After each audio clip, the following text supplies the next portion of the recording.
मानव जाति है। कहा है कि सतयुग और त्रेता में कुछ होंगे और द्वापर में कुछ होंगे। सतयुग और त्रेता में नहीं होंगे पर द्वापर में थोड़े बहुत होंगे ऐसे। और कलयुग वही बहु, कलयुग में तो चारों तरफ ऐसे ही मिलेंगे। क्या करें भगवान, कलयुग का प्रभाव है। बोलिए श्री रामचंद्र भगवान की जय हो। और ऐसे लोग जो अपने धर्म से विमुख हो जाएं, वो एक एक कल्प एक एक नरक में भोग करते हैं। और कैसे मिलेंगे? बोले जो बाबा मिलेंगे, संत भी हो जाएंगे, तो उनके लिए तुलसीदास जी ने लिखा कि नारी मुहि ग्रह संपत्ति नासी और मूड मुड़ाई भय सन्यासी। बोले कलयुग में ऐसे संत ज्यादा मिलेंगे, ऐसे सन्यासी ज्यादा मिलेंगे। बोले क्या कह रहे हो महाराज, संत तो संत होते हैं, आप कह रहे हो संत सत्तान के ऐसे करेंगे? तो बोले नहीं, ऐसे ही ज्यादा मिलेंगे। घर में सात सामान का विनाश हुआ, इधर नारी की मृत्यु हो गई। बोले कुछ नहीं, पहनो कपड़े और निकल जय हो। तुलसीदास जी ने ऐसा लिख दिया। और ऐसे लोग बहुत हो जाएंगे। वो जो संत बनेंगे वो ब्राह्मणों से अपनी सेवा करवाएंगे जय हो। और इसी लोक में अपने नाश को प्राप्त हो जाएंगे जय हो। शूद्र करें जब तब व्रत लेना जय हो। बेटी बरासन कहें पुराना जय हो। शूद्र जो शूद्र है वो जब तब करेंगे और वेद पुराण का पठन पाठन करेंगे। सब नर कल्पित करें अचारा, जाए न बरने अनीति अपारा। इस प्रकार की अनीति कलयुग में हो जाएगी। चारों युगों का वर्णन करते हैं तुलसीदास जी। कहते हैं सतयुग में सब योगी और विज्ञानी होंगे, सब भगवान का ध्यान करके भव से पार हो जाते हैं। त्रेता में यज्ञ का एक सहारा रहेगा। त्रेता में यज्ञ की प्रधानता है। प्रभु समर्पी कर्म भव तरे। जो कर्म करेंगे वो प्रभु को अर्पण करेंगे और वो भव से तरेंगे त्रेता में। और द्वापर में भगवान राम की रघुपति पद पूजा। आपने सुना होगा, भागवत बहुत सुनते हैं अपन, हमारे यहाँ होती भी बहुत है। राम कथा कम होती है, भागवत ज्यादा होती है साहब। तो जब युधिष्ठिर जी ने राजसूय युद्ध किया था तो सबसे पहले रघुपति पद पूजा, कृष्ण भगवान के चरणों की पूजा की जय हो। तो ये द्वापर के लिए था, भगवान के पैर पूजन पद पूजन। और कलयुग में क्या है? कलयुग में तो वही है, केवल हरि गुण गाहा जय हो। सिर्फ भगवान के नाम का कीर्तन, उनके गुणगान और गावत नर भव पावई भव ताहा जय हो। इस राम नाम को गाते हुए इस कलयुग में आदमी भव सागर से पार होगा जय हो जय हो। और तुलसीदास जी लिखते हैं कि कलयुग समयुग आन नहीं। अब यहाँ सिर्फ एक बात है कि इस कलयुग के समान दूसरा कोई युग नहीं है। कलयुग समयुग आन नहीं, जो नर कर विश्वास। बिना प्रयास के पार हो जाओगे। सिर्फ एक बात है कि राम नाम का गुणगान निरंतर अपने बना रहे। मंत्र जाप मम दृढ़ विश्वासा, पंचम भजन सुवेद प्रकाशा। और कुछ नहीं करना है अगर इस संसार से तरना है, नरकों में नहीं गिरना है। तो काम कुछ भी करते रहो, अपने घर के कर्म करते रहो, अपने जो भी काम है वो करते रहो, अपना धंधा भी करते रहो, सब कुछ करते रहो, पर भगवान का नाम निरंतर जपते रहो जय हो। बोले राजा रामचंद्र भगवान की जय हो। बोले अंजनी लाल की जय हो। सनातन धर्म की जय हो। जय जय श्री राधे श्याम। आप सभी में से कोई ऐसे सज्जन है जो यहाँ 7 दिन से 9 दिन से रोज कथा सुनने आते हों? बिल्कुल हैं, आप खड़े कर देंगे। 9 दिन से जो 9 दिन से रोज कथा सुन रहे हैं, जिनने 9 दिन कथा सुनी है। पुरुषों में है कोई जो 9 दिन से कथा सुन रहे हैं रोज? कौन है? गरुड़ जी जरा हाथ खड़े करो तो सब जिन ने 9 दिन सुनी है, जो गरुड़ जी हैं, जो 9 दिन से कथा सुन रहे हैं, काफी लोग यहाँ बैठे हुए हैं। भागवत में परीक्षित होते हैं और रामायण में गरुड़ होते हैं। जय हो। और किस किसने भागवत पहले सुन रखी है? ऐसे कोई लोग बैठे हुए यहाँ पर जिन्होंने पहले भागवत सुन रखी है? बस आगे आगे के 5-6 लोग दिखाई पड़ रहे हैं। पीछे वाले लोग क्या पहली बार कथा में आए हैं? सभी दोनों हाथ उठाएंगे साथ में। सबने कथा सुन रखी है ना? तो मैं इस भजन के माध्यम से कुछ प्रश्न आप लोगों से करूंगा और वो प्रश्न के उत्तर आप लोग मुझे देंगे, क्योंकि 9 दिन आपने कथा सुनी है। अब जो भजन मैं गाने जा रहा हूँ इसको जरा ध्यान देकर सुनना और उसके माध्यम से मैं कुछ प्रश्न आपसे करूंगा। कहना है, जब जब हुई धर्म की हानि बढ़ी असुर अगम अभिमानी, तब तब धरी प्रभु विविध शरीरा हरहि कृपा निधि सज्जन की। जय हो। भगवान भक्तों की आकांक्षाएं पूरी करने के लिए पृथ्वी पर अवतार लेते हैं। तो कहना है कि जब भक्त नहीं होंगे भगवान कहाँ होगा? जब भक्त नहीं होंगे भगवान कहाँ होगा?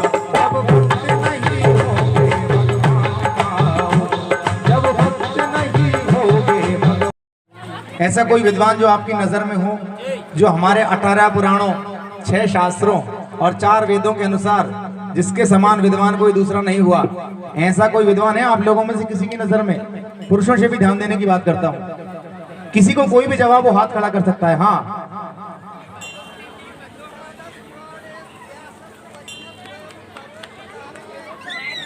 एक जवाब देंगे मुझे समझ में आ जाएगा।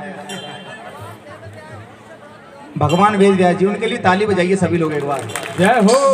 जानते हैं मैंने ताली क्यों बजवाई है? क्योंकि उनका उत्तर गलत है। कोई और है?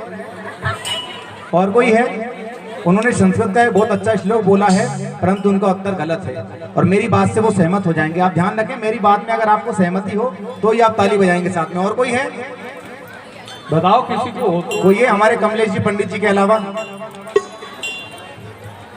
कोई नहीं है क्या?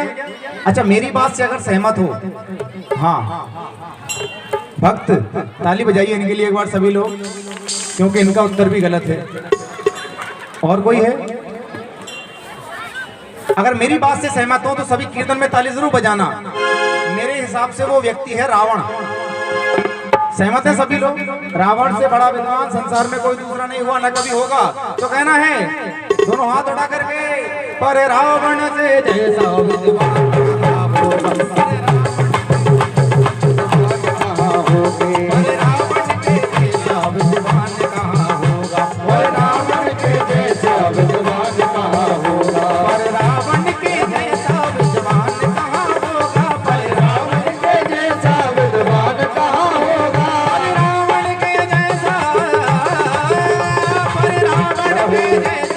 अवतार कहाँ होगा? फिर तीनों देवों का अवतार कहाँ होगा? फिर तीनों देवों का अवतार कहाँ होगा?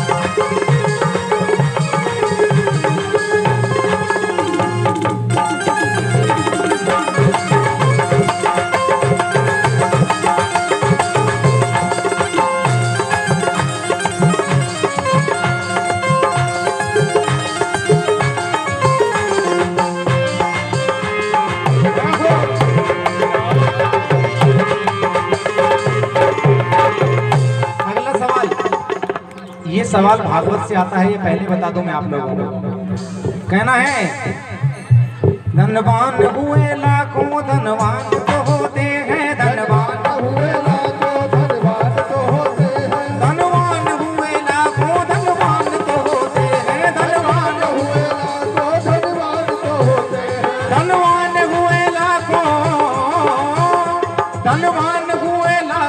धनवान तो होते हैं। जय हो। पर सबसे बड़ा धनवान ऐसा कौन है कि जिसके समान धनवान कोई दूसरा हमारे इतिहास के अनुसार कोई हुआ नहीं है। कृष्ण भागवत में से है, मैं पहले बोल चुका हूं आपको। किसी की नजर में है कोई धनवान? इतनी बड़ी जनता में कोई तो होगा हाथ खड़ा करने वाला। हाँ, एक हाथ खड़ा हुआ था, क्या है? बल्ली। कुछ कुछ उत्तर सही है, परंतु ठीक है, ताली बजाइए उनके लिए एक बार। तालियां आधी बजी हैं आपके लिए, पूरे लोग सहमत नहीं हैं आपसे। और कोई है क्या? कोई और है जिसको पता हो कि सबसे बड़ा धनवान हमारे इतिहास के अनुसार कौन सा हुआ है? 9 दिन कथा आपने अभी सुनी है और 7 दिन की भागवत कथा पहले भी सुन रखी है सभी ने। कोई नहीं है क्या? अब मैं बोलने वाला हूँ, जरा ध्यान देना। भगवान है, गुड़िया ने बोला है, चलो अच्छी बात है, पर मैं जो बोलने वाला हूँ जरा ध्यान देना कि संतोषी सदा सुखी। एक बात सभी लोग कहते हैं कि जिसके पास संतोष रूपी धन है वो सबसे बड़ा धनी होता है। पहली बात तो ये होगी, और ऐसा व्यक्ति है मेरी नजर में भक्त सुदामा। कौन कौन सहमत है इस बात से? अब मैंने एक जगह भक्त सुदामा कहा तो एक सज्जन उठकर आए, मुझे क्रॉस क्वेश्चन किया कि पंडित जी आप गलत बोल रहे हो, आपने धन की बात की है तो धन की बात होनी चाहिए। तो मैंने उन्हें गिनवाया फिर कि भगवान ने जब पहली मुट्ठी खाई थी ना तो 1 लोक का राज्य दिया था, दूसरी मुट्ठी खाई थी 2 लोक का राज्य दिया था। जब भगवान वापस सुदामा जी सुदामापुरी को चले गए थे तो भगवान से मिले, उन्होंने लेने से मना कर दिया, तो भगवान ने सुतक लोक का राज्य भी सुदामा जी को प्रदान कर दिया था। और त्रिलोकी का स्वामी कौन बन गया था? सुदामा। तो मैंने उन्हें बताया कि संतोषी है पहली बात, तो दूसरी बात तीनों लोगों का राजा है, और तीसरी सबसे खास बात क्या है कि कोई तन दुखी, कोई मन दुखी, कोई धन में न रहते उदास। कोई तन से दुखी है, कोई मन से दुखी है, कोई धन के बिना उदास है, लेकिन थोड़े थोड़े सब दुखी हैं, थोड़े थोड़े सब दुखी। और सुखी कौन है? सुखी राम के दास। उसके पास राम जी के नाम का धन है, सबसे बड़ा धन। तो वो कहना है कि भक्त सुदामा सा,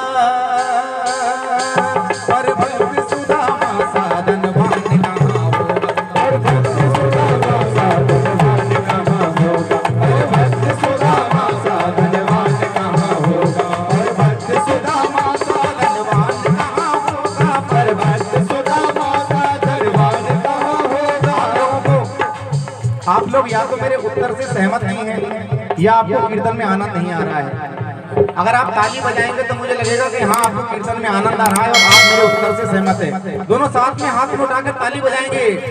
पर भक्त सुदामा सा धनवान कहाँ होगा? पर भक्त सुदामा सा धनवान कहाँ होगा? पर भक्त सुदामा सा धनवान कहाँ होगा? पर भक्त सुदामा सा धनवान कहाँ होगा?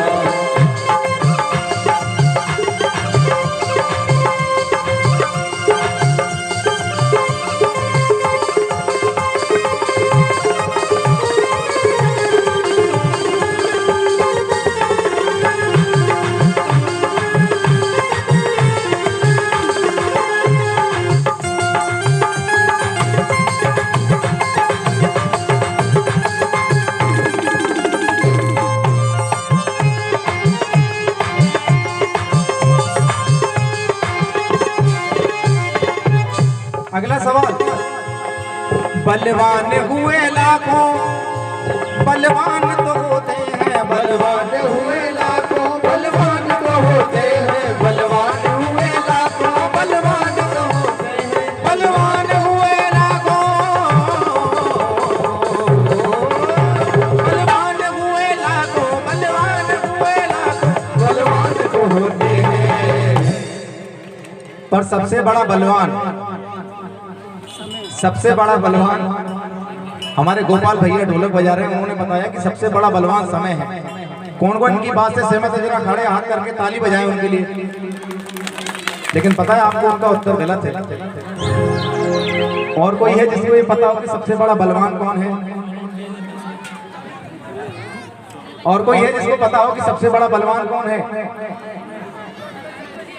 हाँ, कौन है? हनुमान जी। हनुमान जी किसने बोला है? हनुमान जी हैं क्या आपको लगता है? जिन जिन को लगता है हनुमान जी महाराज बलवान है वो जरा ताली बजाइए गुड़िया के लिए। आपके लिए तालियां 100-200 बजी हैं बस, मतलब लोग सहमत नहीं है आपकी बात से। और कोई है क्या? पुरुषों में पूछना चाहूंगा, जो कोई बताना चाहे बता सकते हैं। सबसे बड़ा बलवान हमारे हिंदू धर्म के इतिहास के अनुसार कौन हुआ है कि जिसके समान बलवान कोई दूसरा नहीं है? अच्छा मैं बता रहा हूं, अगर मेरी बात से सहमत हो तो मेरे लिए एक बार ताली बजा देना सभी लोग। बताऊं क्या? सबसे बड़ा बलवान मेरे हिसाब से है बाली।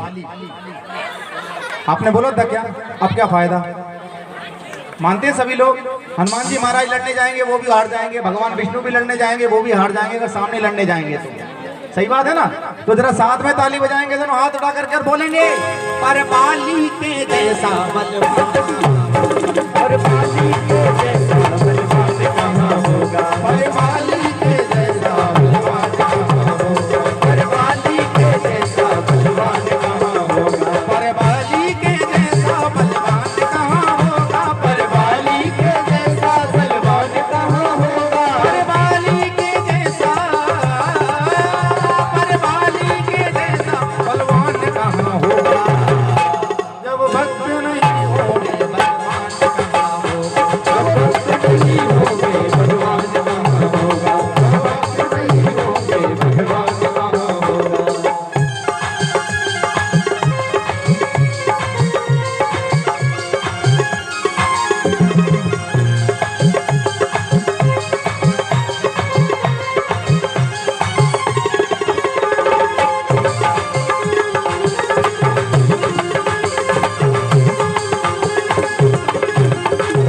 अगला सवाल जरा खास है, जरा ध्यान देना। स्थान हजारों हैं, तीर्थ भी हजारों हैं, स्थान हजारों हैं, तीर्थ भी हजारों हैं, स्थान हजारों हैं, तीर्थ भी हजारों हैं, स्थान हजारों हैं, स्थान हजारों हैं, तीर्थ भी हजारों हैं। पर सबसे बड़ा स्थान, सबसे बड़ा तीर्थ, सबसे बड़ा मंदिर, सबसे बड़ा यात्रा ऐसा कौन सा है कि जिसके समान कोई दूसरा स्थान नहीं है, जिसके बिना भगवान की प्राप्ति नहीं हो सकती? भागवत जी बोला है किसी ने। जरा ताली बजाइए भागवत जी बोलने वाले के लिए। तालियां कम बजिए भागवत जी वाली भैया। गंगा सागर बोला है किसी ने। चलिए इनके लिए ताली बजाइए एक बार सभी लोग। सहमत है क्या इनके उत्तर से सभी लोग? सहमत हैं? शास्त्रों में ये स्थान ऐसा बताया है, जो मैं दोहा बोलने वाला हूं आप समझ जाएंगे कि जिसके बिना भगवान की प्राप्ति नहीं हो सकती। वो है गुरुर् ब्रह्मा गुरुर् विष्णु गुरुर्देवो महेश्वरः गुरुर् साक्षात् परब्रह्म तस्मै श्री गुरुवे नमः। जय हो। शास्त्र वर्णन करते हैं गुरु ही ब्रह्मा है, गुरु ही विष्णु है, गुरु ही महेश है और गुरु साक्षात परब्रह्म है। सबसे बड़ा स्थान कौन सा है? गुरु के चरणों। गुरु के चरणों का कौन कौन सहमत है? अच्छा इस बात से भी लगता है आधे लोग सहमत है। कोई और उत्तर है क्या आपके पास? जो जो सहमत है जरा हाथ खड़े करें दोनों। वो है गुरु जी के चरण। कबीरदास जी भी लिखते हैं गुरु जी कि कबीरा सब जग निर्गुणा, गुरु गोविंद दोहु खड़े काके लागू पाए, बलिहारी गुरु आपने गोविंद दियो बताए। वो है गुरु चरण। जय हो। दोनों हाथ खड़े करेंगे और साथ में बोलेंगे गुरु चरणों के जैसा स्थान कहाँ होगा, गुरु चरणों के जैसा स्थान कहाँ होगा, गुरु चरणों के जैसा स्थान कहाँ होगा, गुरु चरणों के जैसा स्थान कहाँ होगा। आखिरी सवाल, इस भजन का आखिरी सवाल। मैं बहुत देर से आप लोगों से बोल रहा था कीर्तन में ताली बजाओ ताली बजाओ, कोई ताली नहीं बजा रहा था, पता नहीं आलस आ रहा था क्या। अब ये भजन जो है इसका आखिरी सवाल वो ताली ना बजाने वालों के लिए है। कहना है भगवान के भजनों में ताली न बजाए जो, भगवान के भजनों में ताली न बजाए जो, भगवान के भजनों में ताली न बजाए जो, भगवान के भजनों में ताली न बजाए जो, भगवान के भजनों में, भगवान के भजनों में, भगवान के भजनों में ताली न बजाए जो। उसका पता है क्या होगा? कोई बता सकता है उसका क्या होगा? केरवा।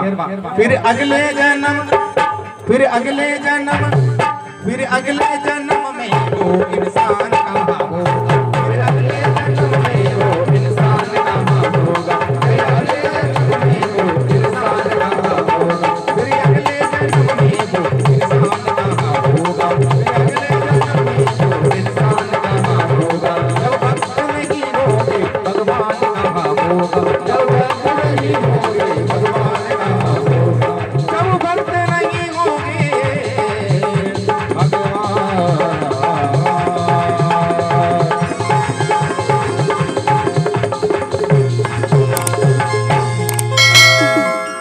बोले राजा रामचंद्र भगवान की जय हो। जयकार जोर से लगाना है सभी को। बोलिए अंजनी लाल की जय हो, सर्वेश्वर भगवान की जय हो। हमारे मुख्य यजमान जी राधे कांत जी जहां कहीं भी हो व्यास मंच के सामने आने की कृपा करें। हमारे मुख्य गरुड़ जी राधे कांत जी जहां कहीं भी हो वो कथा मंच के पास पधारने की कृपा करें। भगवान शंकर ने राम की कथा के लिए कुछ वर्जनाएं पार्वती जी को बताई कि किन किन से इस कथा को छिपाना चाहिए और किन किन को ये कथा नहीं सुनाना चाहिए। अब अपन जो यहाँ सुन रहे हैं वो तो उनमें से है ही नहीं, क्योंकि हमने तो 9 दिन कथा सुनी है। 9 नहीं, किसी ने 4 दिन, किसी ने 5 दिन, अब आगे 3 दिन तो हमने सुनी है। 3 दिन तो हमने सुनी है, तुमने नहीं सुनी। तो किन किन को नहीं सुनाना चाहिए? द्विज द्रोही ने सुनायो कवई, जो ब्राह्मणों के विरोधी हों उनको कभी ये कथा नहीं सुनाना चाहिए। जय हो। चाहे वो इंद्र के समान क्यों ना हो, जो ब्राह्मणों से विद्रोह करने वाला हो और वो चाहे इंद्र के समान क्यों ना हो, उसे ये कथा नहीं सुनाना चाहिए। सत्यम श्याम सुंदर। तो उसका एक प्रमाण है कि जब सुखदेव जी ने भागवत सुनाई परीक्षित जी को और उस समय देवता अमृत का कलश लेकर आ गए, परीक्षित जी को ये कलश पिला दो और ये कथा अमृत हमें दे दो, उनने नहीं दिया। बोले तुम आदर नहीं करते हो किसी का। दूसरी बात, राम कथा के अधिकारी कौन है? जिनके सत्संगत अति प्यारी, जिनको सज्जनों का, संतों का संग अच्छा लगता है, जो संतों से प्यार करते हैं, ब्राह्मणों से प्यार करते हैं, वो इस राम कथा के अधिकारी हैं।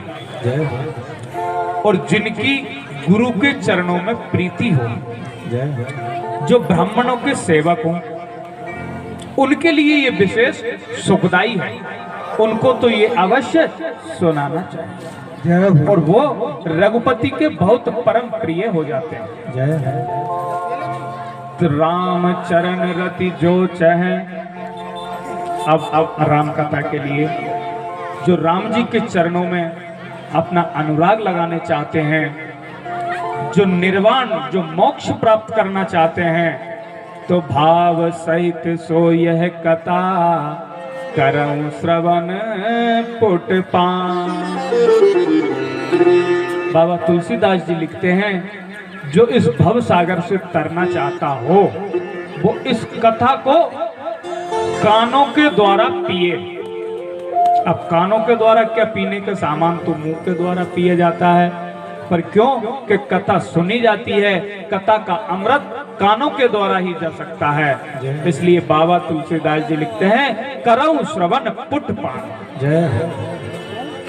हे गिरजा, मैंने ये राम कथा आपको सुनाई है जो कली के समस्त मल को धोने वाली है। ये कलयुग में संजीवनी है। यही में रुचिर सप्त सोपाना, इसमें 7 जहाज हैं जो रघुपति की भक्ति की ओर बढ़ने वाले पंथ हैं। ये 7 जो सप्त सोपान हैं, जो सप्त जहाज हैं, ये 7 रघुपति की भक्ति तक ले जाने वाले पंथ हैं, सीढ़ियां हैं। इन पे चल के और भगवान तक पहुंचा जा सकता है। और एक विशेष बात और भी है, पूरी रामायण का सार सुनी। किसी के मन में आ रहा हो कि रामायण का सार सिर्फ एक चौपाई है,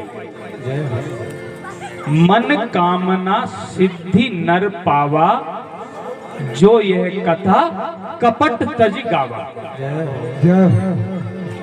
उसको कुछ भी दुर्लभ नहीं है, वो अपने मनोकामना की कुछ भी सिद्धि मांग सकता है, कुछ भी सिद्धि कर सकता है, जो कपट छोड़ करके, जो द्वेष छोड़ करके इस कथा को गाए, सुने और सुनाए।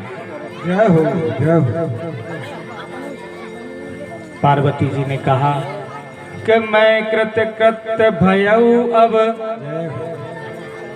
तब प्रसाद विश्वेश, उपजी राम भगति दृढ़, बीते सकल कलेश। हे बाबा भोलेनाथ, हे विश्वेश्वर, मैं अब कृतकृत्य हो चुकी हूँ। मेरे मन में जो भी संदेह थे और जो पहले से मेरे मन में जो दुख चल रहे थे, मैंने राम जी की परीक्षा ली थी, मैंने ऐसा ऐसा कर लिया था, वो दुख मेरे सभी मिट चुके हैं और मैं कृतज्ञ हो गई हूँ और मेरी राम जी के प्रति मति निर्मल हो गई है। ऐसा कह तो बाबा तुलसीदास जी कुछ वंदना करते हैं और कहते हैं कि यह शुभ शंभु उमा संवादा, सुख संपादन समन विषादा। बाबा तुलसीदास जी कहते हैं कि ये मैंने जो आपको बताया है, ये उमा और शंकर जी का संवाद है। भव भंजन गंजन संदेहा, जन रज्जन सज्जन प्रिय है। राम उपासक जे जग माही, ऐसम प्रिय तिनके कछु माही। जो राम जी के उपासक हैं, उनको इस कथा से बड़ा इस संसार में कुछ भी नहीं है। और मैंने तो बाबा तुलसीदास जी ने कहा कि रघुपति कृपा जता मति गावा, मैं यह पावन चरित सुहावा। मैंने जैसी भी रघुपति की कृपा से ये पाई है, वैसी आपको मेरी मति अनुसार गाकर सुनाई है। बाबा तुलसीदास जी कहते हैं कि मौसम दीनन दीन हित, तुम समान रघुवीर, अस विचार रघुवंश मही, हरहु विषम भवबीर। किस प्रकार काम ही नारी प्यार जिमी, लोभी के जिमी दाम, तिमि रघुनाथ निरंतर है, प्रिय लागव मोहि राम। हे भगवान, आप मुझे इसी प्रकार प्यारे लगो जिस प्रकार कामी पुरुष को नारी प्रिय लगती है और लोभी को धन प्यारा लगता है। बस और कुछ नहीं चाहता, मेरे को तो सिर्फ इतना ही रहना चाहिए। बोलिए श्री रामचंद्र भगवान की जय। ये राम कथा पुण्यदायी है, पापों का नाश करने वाली है। पुण्यम पापहरम सदा, शिवकरम भक्त विज्ञान भक्ति प्रदम, माया मोह मलापहं सुविमलम, प्रेमाम्बपूरं शुभम। श्रीमद् रामचरितमानसमिदं भक्त्या गाहन्ति ये, तय संसार पतंग घोर किरण, दहन्ति न मानवा।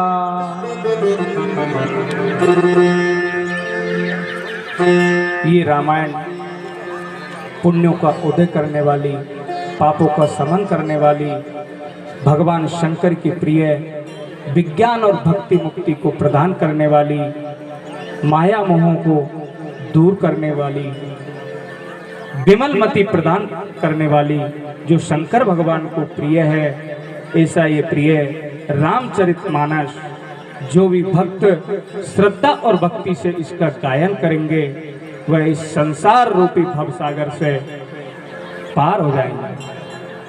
बोलिए श्री शंकर भगवान की जय हो, श्री रामचंद्र भगवान की जय हो, पवन सुत हनुमान जी महाराज की जय हो।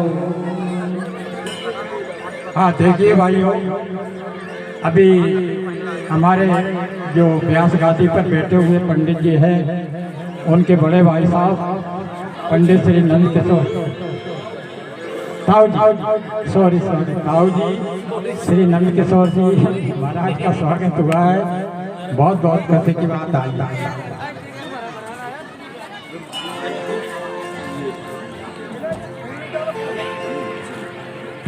और आप यहाँ पधारे हैं। बोलिए श्री राघवेंद्र सरकार की जय हो। श्री उमर वाले हनुमान जी महाराज की जय हो। श्री रामायण मैया की जय हो। तुलसीदास जी महाराज की जय हो। व्यास जी महाराज की जय हो। धर्म प्राण जनता की जय हो। जगदम्बे मैया की जय हो। यज्ञ भगवान की जय हो। गुरुदेव नारायण भगवान की जय हो। सभी को, आप सभी आत्माराम बंधु, माताएं, बहनें, नवयुवक भाई, बुजुर्ग सभी को मैं अपनी ओर से जय जय सिया राम बोलते हुए आपके इस आनंदमय मंगलमय वातावरण में आपके दर्शन, बाबा हनुमान जी की कृपा के दर्शन और भगवान श्री राम कथा का ये मधुर मंगलमय आयोजन जो बाबा हनुमान जी की प्रेरणा से आप सबों के सहयोग से ये आनंदमय जो आज लीला हो रही है, उसको भगवान की इस कृपा को परम धन्यवाद। आप लोगों की आत्मा से ये बालक प्यासे हैं और इनको भी आप आशीर्वाद दें ताकि ये आपके ही सेवा में ये राम कथा गाते हुए, और इधर का लाइसेंस रिजेक्ट हो रहा है, इसलिए नया कार्ड आपके सामने हनुमान जी महाराज ने बनाया है। इस नए कार्ड को आप आशीर्वाद देते हुए जो भी गलतियां इसमें हुई हो, क्योंकि भगवान श्री रामचरितमानस में केवल एक ही ध्यान करने वाली बात है। अगर हम हमारे अपने आप को इस कली काल में सुखी और समृद्ध और आनंद और कई प्रकार की महामारी आदि विपत्तियों से, प्राकृतिक विपत्तियों से अगर हमको बचना है तो बाबा तुलसीदास जी दोहा लिखते हैं कि ये है कली काल मलायतन, मन कर देख विचार, और श्री रघुनायक नाम तजी नाही न आन आधार। रामायण में लिखा है कलियुग योग यज्ञ नहीं पूजा, प्रभु गुणगान उपाय न दूजा, कलियुग तरन उपाय न कोई, राम भजन रामायण दोई। तो राम जी का नाम और रामायण इसमें कोई अंतर नहीं है। आप हम सभी को जय जय सिया राम बोलना है। प्रेम से बोलो जय जय हनुमान जी महाराज की जय हो। एक छोटा सा एप्लीकेशन, एक छोटी सी दरखास्त, क्योंकि अधिकतर दूर के स्थानों को तो तीर्थ माना जाता है, लेकिन पास के स्थानों को हम वो श्रेणी नहीं दे पाते। जबकि पास के स्थानों में हमारा आना जाना फ्री होता है, हमारे कोई प्रकार की परेशानी नहीं होती है। ये तीर्थ भूमि होती है जहाँ भगवान के नाम का गायन, यहाँ का अणु अणु राममय हो जाता है, और आप सभी वो राम के रूप में यहाँ दर्शन देते हैं। ऐसा ही ये रामायण का प्रसंग आप सभी को ध्यान दिलाते हुए आज